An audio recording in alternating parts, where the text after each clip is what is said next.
doesn't have to be difficult or take hours of your time. In fact, the best ways to budget are often simple and straightforward, like the 50-30-20 rule.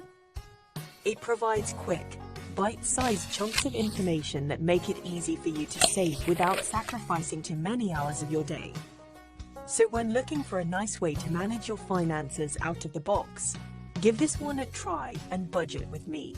Before we begin, we have an exclusive offer from Countabout to help with your budgeting and tracking your spending. Get 45 days of free budgeting from the link below. Now let's get started. What is the 50-30-20 budgeting rule? Although the 50-30-20 budget strategy can be a little overwhelming at first, it's one of the most effective ways of managing money.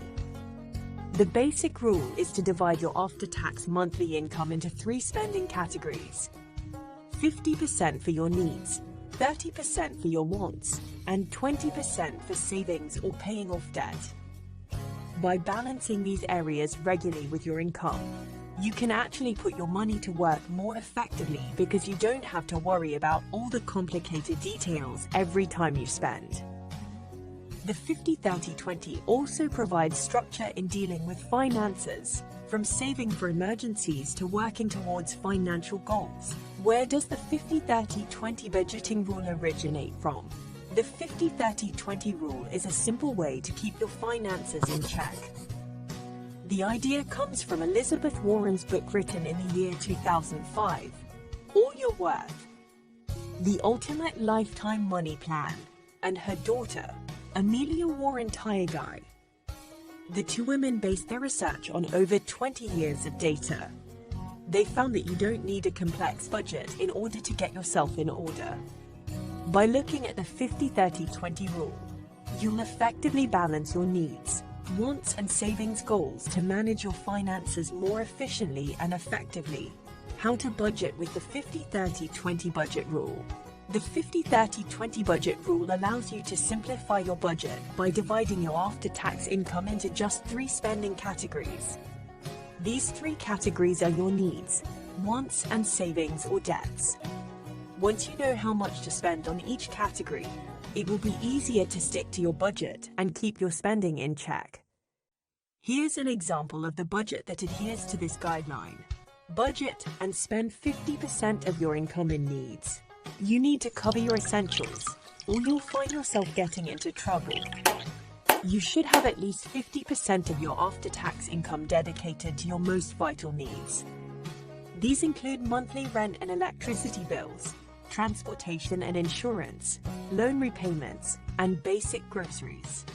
For example, if your monthly after-tax income is $2,000, with $1,000 being allocated to your necessities, you might also consider making some changes to bring expenses down. This could mean moving from an energy provider that costs more or finding ways to save money by shopping for groceries differently. More deeply rooted changes could be making lifestyle changes like living somewhere less expensive. Budget and spend 30% of your income in wants. One of the most important things to understand about money is how much it can take care of. With 50% of your after-tax income taking care of your most basic needs, you are left with 30% of that money. Those unused 30% abilities are defined as non-essential expenses, things you choose to spend your money on, although you could survive without them if need be. These might include dining out, clothes shopping, holidays, gym membership, entertainment subscriptions such as Netflix, HBO, and Amazon Prime, and groceries other than the basics. As an example, if your monthly after-tax income is $3,000 and you have a $900 budget for entertainment alone, then that's completely doable. And if in reality, you are spending too much on wants and not enough on needs, just adjust it. If you want to know if something is a want or a need, just consider if it's something that you can live without. Then that is most likely a want. Budget and save 20% of your income. Consistent contributions to a savings plan ensure that your spending goes towards fulfilling your needs and establishing your wants. Of course, the minimum monthly payment you make is considered a need, but allocating extra payments can further decrease any interest you have accumulated and save you more money in the long run.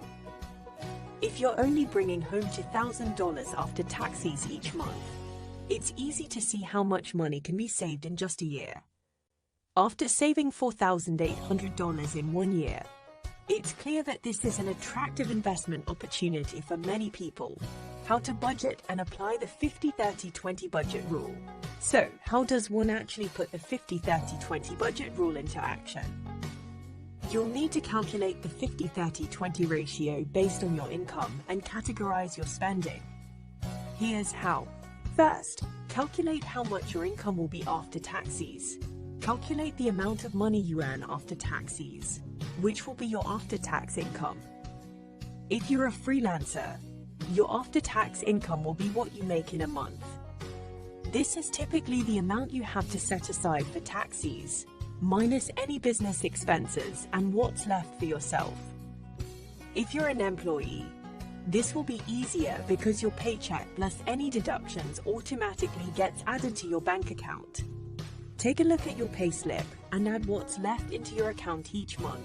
Second, list your last month's spending. It's important to have a clear picture of your spending habits and where your income goes each month. Grab your bank statement for the past 30 days and compare it with what you spent in the same period to understand where your money used to be going. Break down all your transactions into 3 categories: needs, wants, and savings. A need is an essential expense that you can't live without, such as rent. A want is an additional luxury that you could live without, such as dining out. And savings are additional debt repayments, retirement contributions to your pension fund, or money that you are saving for a rainy day. Third, match your spendings to the 50-30-20 budget rule. Now, you can see how much money is going to your needs and wants every month, which will help you adjust your budget. The best way to do this is to assess what proportion of your money goes towards your wants each month, and identify where you might be able to save in order to meet the 50-30-20 expenditure rule.